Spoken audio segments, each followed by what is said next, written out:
তিনি ভাতও খেয়ে যেতে পারেন নাই। এর চাইতে আর বড় বিচার কিছু নাই। আপনারা জানেন যে ফ্যাসিস্ট সরকার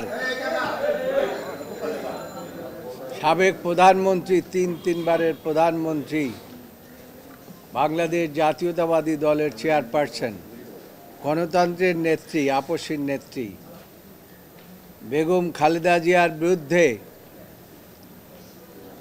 2011 সালে ইচ্ছাকৃতভাবে রাজনৈতিক উদ্দেশ্য প্রণোদিতভাবে বেগম খালেদা জিয়ার বিরুদ্ধে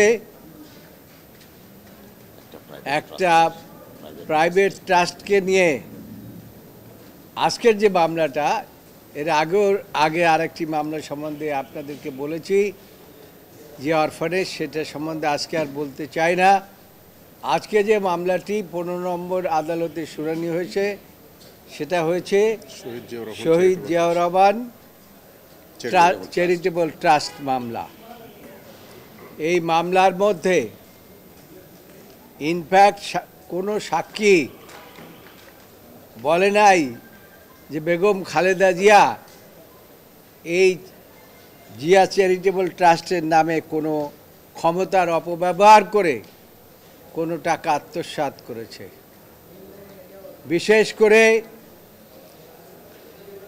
সরকার পক্ষ থেকে একটা কোম্পানিকে এনেছিল, মেট্রো মেকার্স, তাদেরকে দিয়ে বুঝাতে চেয়েছিল যে তারা 1,35,00,000 টাকা দিয়েছে মাত্র, কিন্তু সেটা চার্জ যখন ফ্রেম করে সেখানে 3,15,00,000 টাকা তারা দেখিয়েছে।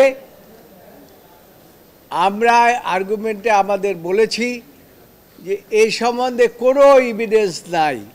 এর অর্থই হলো এই মামলাটি রাজনৈতিক উদ্দেশ্য প্রণোদিতভাবে করেছেন।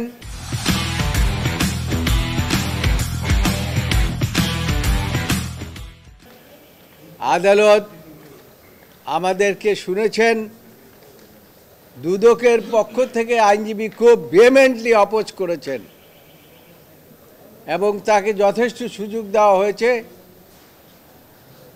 তারপরেও আদালত বলেছেন যে আপিলটি আমি মানে লাইন বাই লাইন আমি এভিডেন্সগুলো পড়ে দেখেছি এবং আপনারা যে সাবমিশন দিয়েছেন এই সাবমিশনের আইনগত ভিত্তি রয়েছে, সেই জন্য আমি আপিলটি মঞ্জুর করলাম, অর্থাৎ অ্যালাউ করলাম।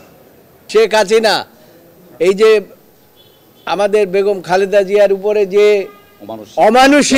অমানবিক ভাবে বিচার করেছেন, তার চাইতে বেশি বিচার আল্লাহ তার প্রতি করেছেন। তিনি ভাতও খেয়ে যেতে পারেন নাই। এর চাইতে আর বড় বিচার কিছু নাই।